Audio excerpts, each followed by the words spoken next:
15 years of sacrifice ended with my sons telling a judge their stepdad was their real dad. Their adoption legally erased their $2 million trust fund, and I let the money revert to me while they celebrated their betrayal. Hey Reddit, I, a 48-year-old male, spent 15 years raising my 2 sons alone, doing everything I could to give them a future. Then, one day, they stood in court and chose another man over me. What they didn't realize is that their choice set off a chain of events none of us could have predicted. Let's just say, it didn't end the way they thought it would. You don't raise kids for 15 years alone, expecting them to spit in your face. But that's exactly how it went down. Harry was 17, Theo 16. I was the one who got up at 5 in the morning, packed their lunches, sat through those boring school concerts, and worked 2 jobs so they didn't go without. Their mom bailed early on and came back later with her upgrade, some clown named Pete who walked around like he invented fatherhood. And where do we end up after all those years? Family court. I'll never forget sitting there on those stiff benches. My boys sat across from me, both wearing those dumb grins that teenagers have when they think they've outsmarted everyone. Next to them was my ex-wife, all smug, like she just won the lottery. Pete had his arm draped over the back of the bench, like he owned the place. The judge hadn't even walked in yet, and I could see her leaning close to Harry and Theo, whispering like a coach drawing up a last-minute play. Her lips moved quick, and Harry nodded. Theo laughed under his breath, like the whole thing was a joke. That was the first punch in the gut. They weren't even nervous.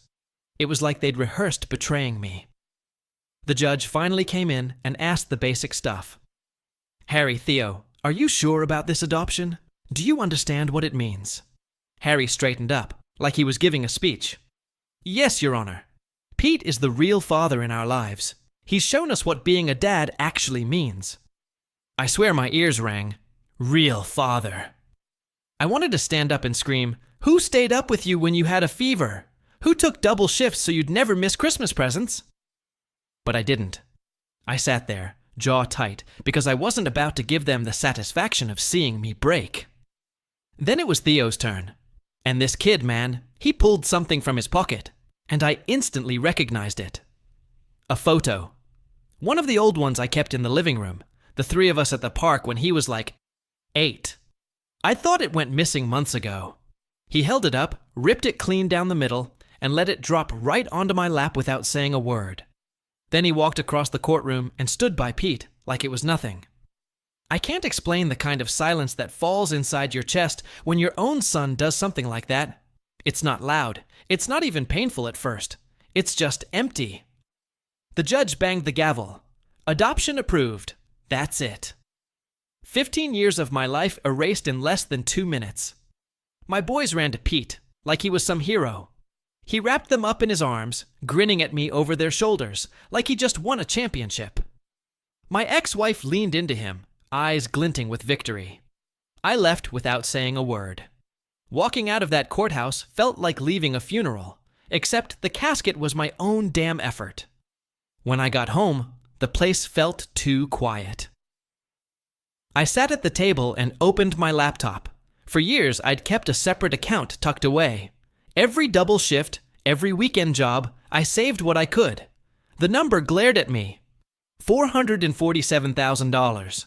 That was the nest egg, the proof that I wasn't cheap, just smart.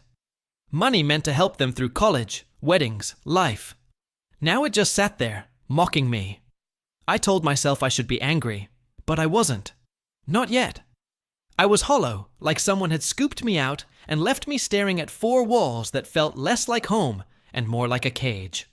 But somewhere in the middle of all that emptiness, I felt it. A little flicker. Not hope, not sadness. Something sharper. Because if they thought I was going to roll over and disappear, they had no idea who they were dealing with. I lay there on the couch for hours that night. My phone buzzed a couple of times with work emails, 1 spam text, but nothing from Harry or Theo. Not even a sorry dad. Figures. I should have expected that.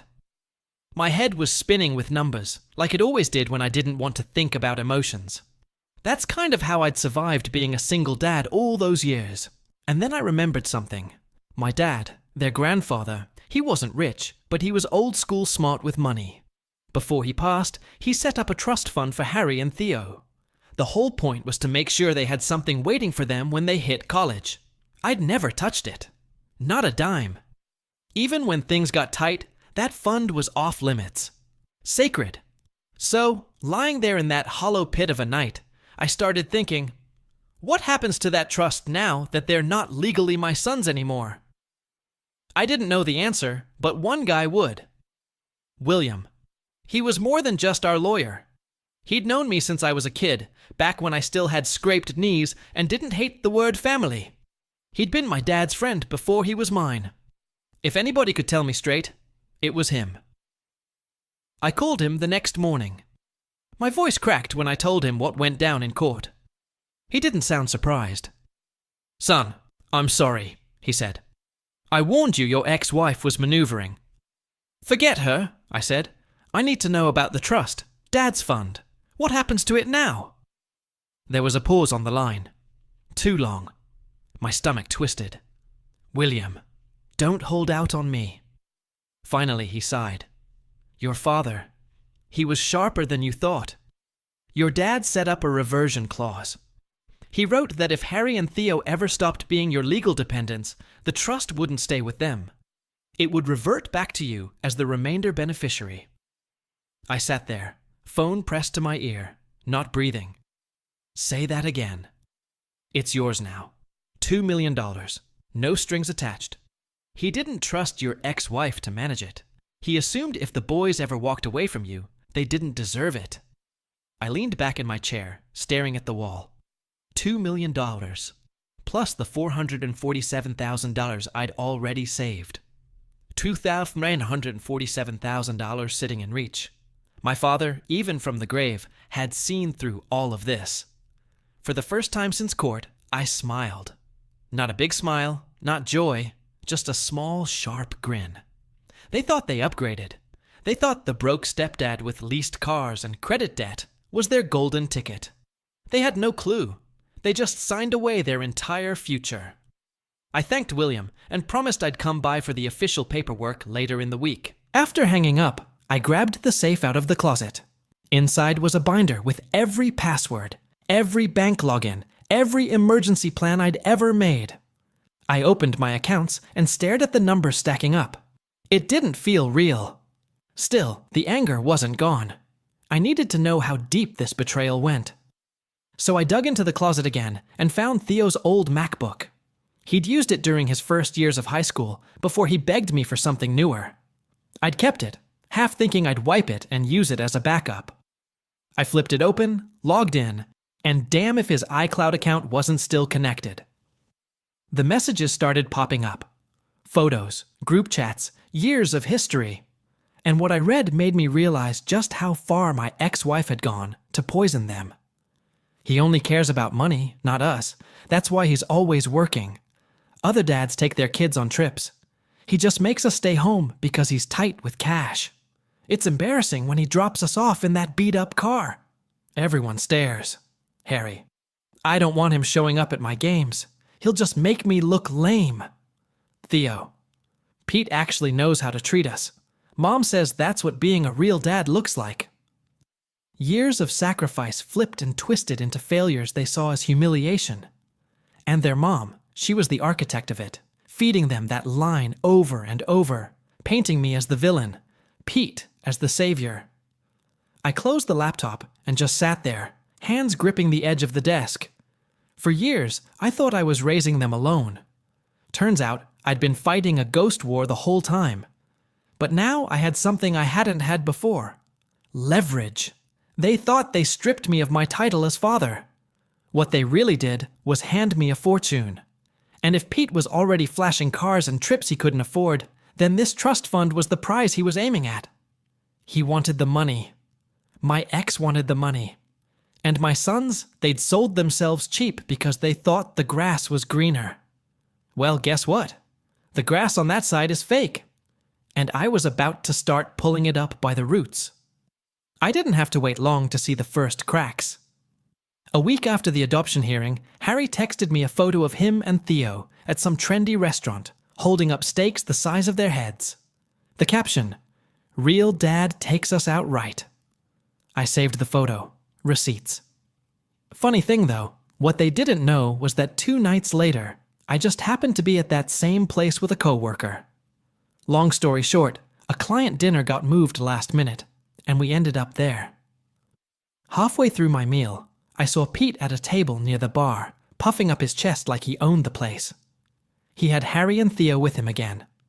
The boys looked proud, like royalty being paraded around.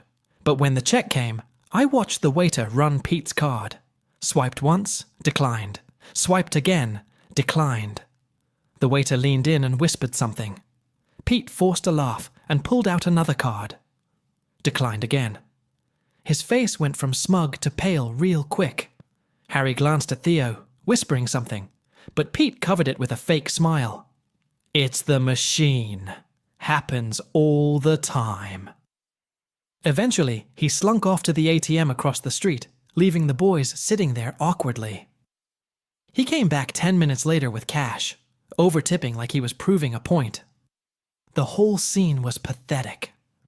I didn't say a word to them that night, just filed it away in my mental folder labeled Pete Fraud. A few days later, I got a call from William's accountant buddy. I'd asked him to quietly dig into Pete's finances. The guy didn't even try to sugarcoat it. "Your ex's husband is screwed. He owes around $400,000 to private lenders. Business is bankrupt. He's juggling loans just to keep the lights on. Honestly, I don't know how he's not in collections already." That explained the showboating, the leased cars, the fancy dinners, the Audis for the boys' 18th nonsense. It was all smoke and mirrors. The man wasn't rich, he was drowning. And if I knew Pete, he was about to start looking for lifeboats. I didn't want to tip my hand too early, so I let it play out. Sure enough, a couple of days later, I got a WhatsApp video from Harry. He and Theo were standing next to a red Audi, grinning like idiots. "Look what Dad's getting us for our birthdays. One each. Finally, someone who doesn't humiliate us." They looked so smug, I almost laughed. The car wasn't even his. The plate still had the dealership logo. I replied with a simple thumbs-up emoji, nothing more. Let them stew in their own arrogance. What they didn't know was that the accountant's report had already told me the truth. Pete couldn't even keep his own business afloat, much less buy 2 sports cars. So, the question was, where was he planning on getting the money? That's when I thought of Hunter, my ex's dad. I hadn't spoken to him in a year, not since my ex had started keeping Harry and Theo away from him. I still had his number, though. I called. "Hunter, it's Sean." There was silence, then a tired sigh. "I knew you'd call one day. How are my grandsons?" "Not my sons anymore," I said bitterly, and I told him everything. The adoption, the court, the boys running off with Pete. When I finished, he was quiet for a long time. Then his voice came back, trembling with anger. "That bastard! Do you know why she kept them from me? Because she knew I would see through him. Do you know how much he owes me? $60,000. I lent it to him 2 years ago to save his worthless business. He promised me he'd pay me back. Never saw a cent." I gripped the phone tighter. 60 grand? You're kidding." "That's not all." His tone dropped. 5 years ago, he faked a workplace accident. Insurance fraud. My daughter helped him forge medical documents. I still have copies of everything. She asked me to store them at my house. I kept them. I sat there, stunned. "You've got proof?" "I've got a box full of it," he said. "Receipts, papers, everything." I was quiet because she's my daughter. But now they took my grandsons from me for this con man. No more silence. That box was dynamite. After the call, I sat back in my chair and thought about the chessboard. Pete was leveraged up to his neck. My ex had tied herself to him, convincing Harry and Theo that he was some hero while painting me as the stingy villain. The boys were bragging about cars that didn't exist. Meanwhile, I had proof he was broke, proof he owed family money, and soon enough, proof he was a fraudster. They thought they cut me out of their lives and their future. What they really did was step into a collapsing house and lock the door behind them. And I was standing outside with the matches. That was the moment I decided this wasn't going to be a quiet grudge. I'd spent 15 years being the guy who swallowed everything and just kept working, kept saving, kept proving myself with actions no one wanted to see. If they thought the adoption was the end of me, they were dead wrong. I wasn't ending. I was staging a show, not a show in some rented ballroom where they'd strut around like royalty. That would have been too easy for them, too impersonal. No, this was going to happen in the same house they called embarrassing. The same living room where Harry used to roll his eyes at my spreadsheets, and Theo used to complain that our couch wasn't modern enough. If they were going to mock my life, then my life was going to be the stage where they fell apart. So, I called my ex. I want to host a dinner, I told her flatly. A farewell party for the adoption, a proper send-off. You, the boys, Pete, some close family. One night to make it official. She hesitated, probably waiting for me to crack. Wow, she finally said. You're finally accepting reality. About time. Just make it nice, Sean, not one of your cheap cookouts. Something respectable. I bit down a laugh. Don't worry, it'll be something they'll never forget. That night, I sat at my desk making 2 lists. The first one was for her eyes. A handful of cousins, a neighbor or 2, a few friends, safe names.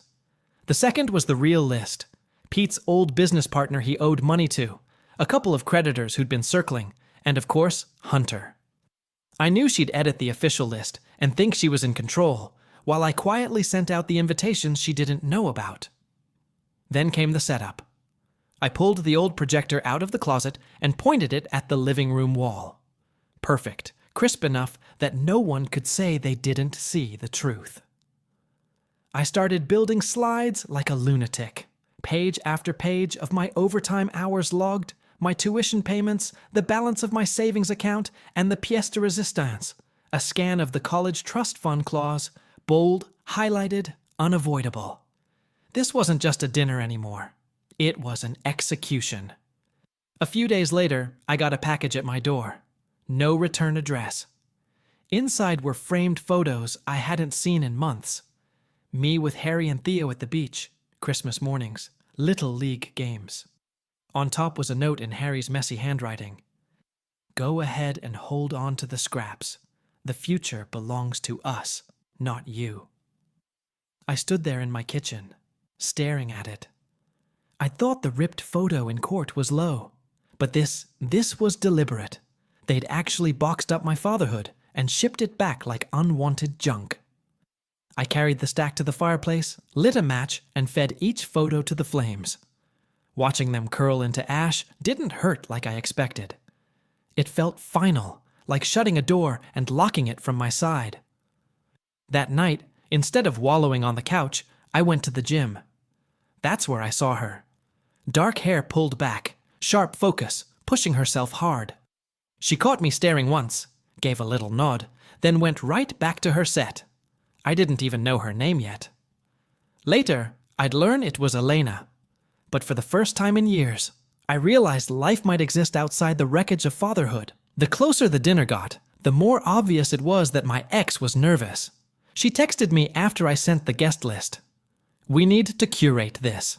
Some of these names aren't appropriate for a family event. Translation, she'd crossed out every single person who knew the truth about Pete. Perfect. I didn't argue. I just texted back. Okay. Let her think she was pulling the strings while I built the trap under her feet. By the end of that week, the house was ready.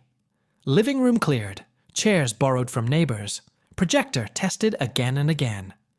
My suit hung in the closet, crisp and sharp. The slides were saved in multiple places. I wasn't nervous. I wasn't second-guessing. For the first time since the courthouse, I felt in control. They thought they stripped me of my title as father. What they really did was set the stage for their own unmasking. The matches were ready. All that was left was striking them. But apparently, Pete and my ex-wife had the same thought. Only difference, they tried striking first. It started with a phone call. My phone buzzed, and when I saw the name, I almost laughed. Pete, first time he'd ever called me directly. When his name flashed on my screen, I put the call on speaker and set my old phone on the desk to record. I knew whatever came out of his mouth was going to be worth keeping. "Hey, Sean," he said, trying too hard to sound casual. "Figured we should talk man to man." "About what?" I asked, already knowing. "Look, now that I'm Harry and Theo's father, I need access to their educational accounts. My lawyer says, as guardian, I'm entitled to manage the college trust your dad set up. So, let's not make this messy. Just give me the info, and we'll be good." I leaned back in my chair, smirking, even though he couldn't see it. "That's interesting, because I don't actually know the details.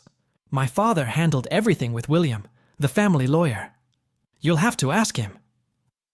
Silence then. Sharp. "Fine, give me his number." I gave it to him, hung up, and went about my day. 2 hours later, William called me, laughing so hard I could barely understand him. "Son, your ex's husband just rang me, demanding access to the trust. When I explained the clause that the boys forfeited their rights after adoption, he lost it. He was screaming it was impossible, that he was the legal father now. He sounded like he was about to break something." "Good," I said. "Let him." The next morning, my ex-wife called. No hello, no pretense. "You thief!" she shouted into the phone. "You stole our son's money! That trust was for them!" "They're not my sons anymore," I said flatly. "Remember, you made sure of that in court." "You know what I mean," she snapped. "That money was for their education." "You're disgusting. I cut her off. "No, what's disgusting is pushing them into adoption just to get your hands on that trust, and now you're mad the plan backfired. Don't call me again unless it's through a lawyer." I hung up before she could respond. 2 days later, I realized how far they were willing to go. My neighbor, Mrs. Porter, caught me in the driveway. She's the kind of person who notices everything. "Sean," she said, "there were people taking pictures of your house yesterday. Not delivery folks either. Clipboards, writing things down. Looked official." I thanked her and brushed it off, but inside, I knew something was coming. That afternoon, the knock came. When I opened the door, there was a social worker and a police officer standing on my porch. "Mr. Alvarez," the social worker asked, "we've received a complaint regarding child abuse and financial neglect. May we come in?" My heart raced, but my face stayed calm. "Of course." They stepped inside, glancing around like they were checking for traps. The social worker pulled out a file. "The complaint alleges you denied basic financial support to minors for years, causing psychological harm. There are signed statements from the boys." She set the file on my table and slid it across. I opened it. Harry's neat handwriting, Theo's sloppier scroll, sworn affidavits saying I'd kept them in inhumane conditions, that I'd refused to buy them clothes, that I deprived them financially out of cruelty. The officer frowned. "These are serious accusations, Mr. Alvarez. If proven, we're talking about criminal charges." "Give me a few minutes," I said, walking upstairs. I came back down carrying a box I'd been saving for years. Every bank statement, every tuition receipt, every medical bill, neatly organized. I laid them out on the table. "Here," I said. "Private school tuition paid every semester. Health insurance premiums on time. Groceries, clothing, extracurriculars. 15 years worth documented." The social worker flipped through the files for a solid half hour. Her expression changed from suspicion to disbelief. "This clearly shows you provided well above basic support." The officer looked at me. "Do you have any idea why your sons would sign affidavits like these?" "Yes," I said calmly. "Because their parents convinced them to. This is about money.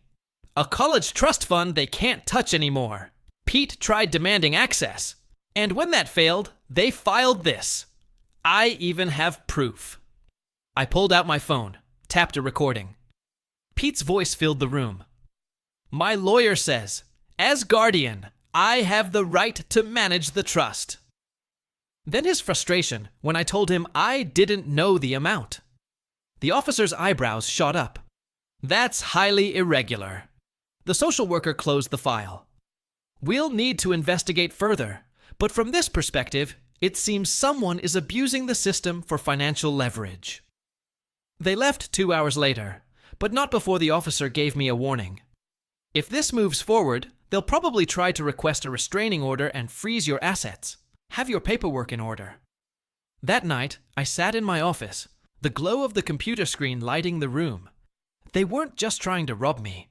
They were trying to bury me. False accusations, legal tricks, all of it just to claw at money that wasn't theirs anymore. Fine. If that's the game they wanted, I'd take it further. The next morning, I made 2 phone calls, one to Harry's future college, one to Theo's. Good morning, I told the financial aid office. I need to formally withdraw my statement of financial support and my guarantee as a co-signer for my son's student loans. The woman on the line sounded surprised. Is there an issue, sir? They're no longer legally my sons, I said evenly. They were adopted by another man. He's responsible for their educational finances now. Also, they recently filed a complaint accusing me of abuse and neglect. That should be noted. There was a long pause. Understood, sir. This will trigger an immediate review of their enrollment.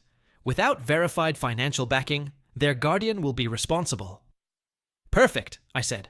Send him the bill. That afternoon, I sat back in my chair, staring at the clock. My house was spotless, my documents airtight, and my finger was on the trigger. They wanted a war over money. They were about to learn what it's like to lose everything you counted on. The matches weren't just ready anymore. The first flame was lit. By the time the night of the farewell dinner rolled around, my house didn't even look like my house. The living room was cleared out, folding chairs lined in neat rows, the projector aimed at the wall. The air smelled of catered food. Not fancy, but enough to impress the people who thought I only knew how to grill burgers on a rusty BBQ. I stood in my new suit, cufflinks shining, feeling sharper than I had in years. Elena arrived at my side, dressed simply but elegantly, and when she took my arm, I knew I was walking into that night as a man they wouldn't recognize. The doorbell rang. One by one, they filed in. My ex-wife, smug as ever in a glittery dress. Pete, already sweating through his shirt collar. And behind them, Harry and Theo, both looking uncomfortable, like they weren't sure if this was a trap or not. Wow, my ex said, glancing around. You actually tried. I'll give you that. I smiled. Sit anywhere you like. We'll get started soon. They weren't the only ones. Hunter arrived, shaking my hand firmly, eyes locked on Pete like a predator waiting for the right moment. A couple of Pete's creditors slid in quietly, their faces tight with anticipation. I even caught one guy whispering, "Can't wait to see him squirm." Perfect. The food was served first, just to keep the illusion. Conversations hummed around the room, though most people kept sneaking glances at me. They were waiting for whatever reason I dragged them into this house. Then, right on cue, my ex-wife raised her glass. "Here's to family," she announced, grinning like she'd won. "To new beginnings and to Pete, who stepped up where others failed." The room clapped politely. Harry smirked. Theo nodded along. Pete puffed his chest, soaking in the fake praise. I let the applause die, then stood. "Thanks for that," I said calmly. "But I think it's time we clear up a few things. Since everyone's here to celebrate, let's make sure we know what exactly we're celebrating." The room quieted instantly. I grabbed the projector remote, and the first slide lit up on the wall, a spreadsheet of my overtime hours. Line after line, years of late nights and double shifts. "For 15 years, I began. I worked 2 jobs. Every cent I could, I put toward raising Harry and Theo. Tuition, healthcare, food, clothes, all documented. Some of you here have called me cheap. Some of you thought I didn't do enough. So let's put the numbers out in the open." The next slide showed my savings account, the $447,000 balance I'd built over years.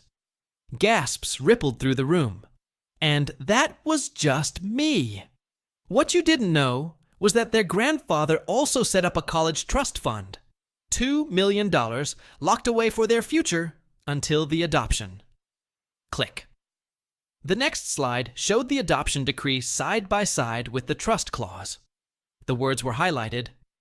If the beneficiaries cease to be legal dependents, the funds revert to the biological father. So when Harry and Theo walked into that courtroom and chose adoption, I paused, letting the words hang. They didn't just walk away from me. They walked away from this. Murmurs filled the room.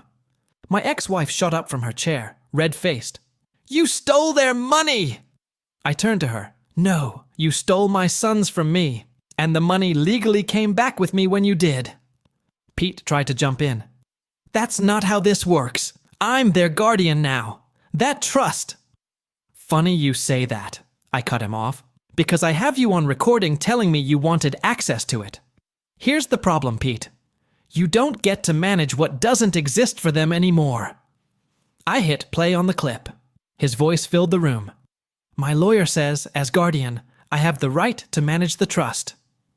Then the frustration when I told him he had nothing. The room went dead silent. Click. The next slide popped up. Debts, $400,000 to private lenders. A business bankrupt for 6 months. "This," I said, pointing at the numbers, "is the man my sons traded me for. They thought he was buying them Audis, vacations, a better life. But here's reality. He's drowning in debt." "Those cars?" I clicked again. A still frame of Harry and Theo's WhatsApp video, bragging next to the red convertible. Dealer plates, not his, never was. Theo's face went pale. Harry looked like he wanted to melt into the floor. And then Hunter stood. "You also owe me $60,000, you lying bastard!" he shouted, slamming a folder on the table. "You promised to pay it back. Instead, you scammed me like everyone else." Pete stammered, trying to stand, but his creditors closed in, hemming him at the table. I wasn't done. "But debt isn't the worst of it," I said coldly. Click. The final slide lit up. Insurance fraud documents, complete with signatures. 5 years ago, Pete faked a workplace accident. My ex-wife helped him forge medical records. Hunter kept the proof. So, when you hear about the abuse allegations they filed against me, understand this is who filed them, a con man and his accomplice. Gasps turned to shouts. Phones came out, people snapping photos of the screen. My ex-wife's face crumbled, tears mixing with fury. Harry muttered, "We didn't know." But nobody listened. The room had turned on them completely. I set the remote down. "You freed me from being your father in court. Tonight, I'm freeing you from my wallet. That's all I have to say." I turned, offered my arm to Elena, and together we walked toward the door. Behind me, chaos erupted. Hunter yelling, creditors demanding answers, my ex-wife babbling about lies, Pete trying to push through but getting cornered, and Harry and Theo, they just sat there, frozen in the middle of it all, watching the empire they thought they joined collapse around them. Outside, the night was cool, quiet, almost peaceful. For the first time in a long time, I felt the weight lift off my shoulders. The fire was burning, and I didn't need to stick around to watch them turn to ash. By the next week, the fallout had already started. Pete's creditors didn't wait.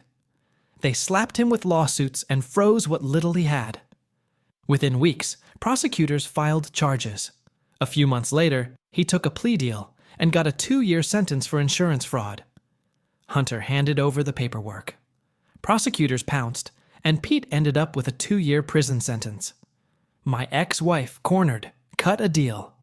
She testified against him in exchange for probation, but the damage was done. She walked away with a criminal record that made her unemployable in any serious field. Her social circle thinned out too. The same people she'd flaunted her upgrade to now avoided her like a plague. As for Harry and Theo, reality doesn't care about teenage arrogance. Without the trust fund, and without me co-signing, Harry's college enrollment was cancelled before the semester even started. Theo's early admit slot got pulled too, once the financial support vanished. When I withdrew backing and the adoption paperwork hit, admissions flagged their files. Without verified support, everything stalled, and that black mark followed them. Other universities didn't want to touch them either. The so-called future Pete promised vanished overnight, so they got jobs. Harry ended up stocking shelves on the night shift at a supermarket. Theo waited tables at a chain restaurant, serving meals in the same place he used to eat with his friends for fun. They moved into a tiny one-bedroom apartment, splitting rent and bills. No cars, no vacations, no fancy clothes, just paychecks that disappeared the second they landed. Months passed before I saw them again. One Saturday morning, my doorbell rang. When I opened it, there they were, thinner, worn out. Not the cocky kids I'd seen in court. They didn't have the smugness anymore, just exhaustion and something new in their eyes. Respect, maybe even fear. "Hi, Dad," Harry said, voice shaky. I didn't move. "What are you doing here?" Theo swallowed hard. "We wanted to talk, if you have time." Against my better judgment, I let them in. They sat at the table where I'd once shown the social worker my receipts. Only this time, they brought their own. Pay stubs, a budget journal, notes on what they'd been doing to survive. "For 8 months we've been working and thinking," Theo said. "About what we did, about what you did for us." Harry's voice cracked. "We called you cheap when you were working 2 jobs to give us everything. Now we know what it feels like to wake up at 5 and still not have enough. We get it now." They didn't beg. They didn't cry. They just laid out their numbers, their plan. And then Harry said, "We're not asking for gifts. We're asking for a loan with interest. We want to earn back the right to be your sons." I didn't say yes right away. I told them I'd think about it. A week later, I sent them a contract drawn up by William, a formal educational financing agreement.